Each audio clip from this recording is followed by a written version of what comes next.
కేంద్ర మంత్రిగా రాజకీయ దురంధరుడుగా ఖ్యాతిగాంచిన బాబు జగజ్జీవన్ రావు పేద బడుగు బలహీన వర్గాలకు మార్గదర్శకుడిగా నిలిచారని, ఆయన ఆశయాలకు అనుగుణంగా మనమందరం నడుచుకోవాలని వైఎస్ఆర్సీపీ పిఠాపురం ఇన్ఛార్జ్ పీఎస్ఎస్ సభ్యురాలు వంగ గీతా విశ్వనాథ్ పిలుపునిచ్చారు. బాబు జగజ్జీవన్ రావు 119వ జయంతిని పిఠాపురంలోని వైఎస్ఆర్సీపీ కార్యాలయంలో వంగ గీతా విశ్వనాథ్ ఆధ్వర్యంలో ఘనంగా జరిపారు.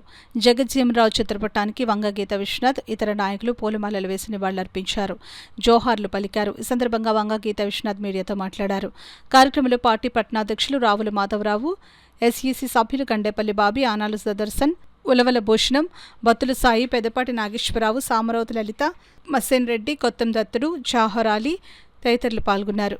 వైఎస్ఆర్సీపీ కార్యాలయంలో వారికి ఘనమైన నివాళులు అర్పించడం జరిగింది.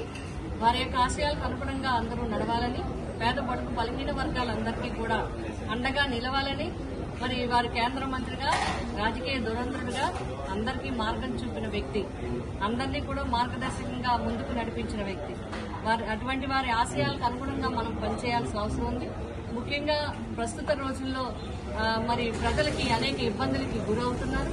పేద బడుగు బలహీన వర్గాలు సంక్షేమ పథకాలు లేకపోవడం వల్ల, అదేవిధంగా వారికి ఉన్న మరి ఏవైతే ప్రస్తుతం ఏదైతే నడుస్తుందో, ఈ సందర్భంగా మేమందరం కూడా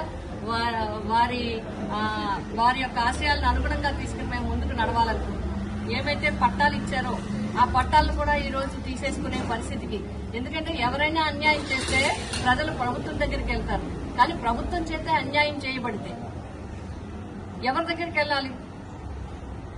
ఎలాగా ఈ ప్రభుత్వంలో ఎలా ముందుకు నడవాలి పేద ప్రజలందరూ అనేది ఖచ్చితంగా అందరం కూడా వైఎస్ఆర్సీపీ కుటుంబ సభ్యులందరూ ఒక పట్టుదలగా ఎవరైతే పట్టా హోల్డర్స్ ఉన్నారో, పిఠాపురం పట్టణం కానీ పిఠాపురం రూరల్కి సంబంధించిన కానీ ఎవరైతే పట్టాలకి లాక్కుని ఆ భూములు వేరే వారికి ఇవ్వాలని ప్రయత్నం చేస్తున్నారో వాటిని ఖచ్చితంగా మనం అందరూ వారికి పట్టాదారులందరికీ కూడా, పేదలకి, పేద మహిళలందరికీ, పేద కుటుంబాలందరికీ అండగా ఉండి వారు వెన్నంటి పోరాటం చేసి వాళ్ళకి ధైర్యాన్ని, మనోస్థైర్యాన్ని ఇవ్వాలని చెప్పి ఈ రోజు బాబు జగజ్జీవన్ రామ్ గారి జయంతి సందర్భంగా ఇక్కడ నిర్ణయం తీసుకుని ముందుకు వెళ్ళడం జరుగుతుంది.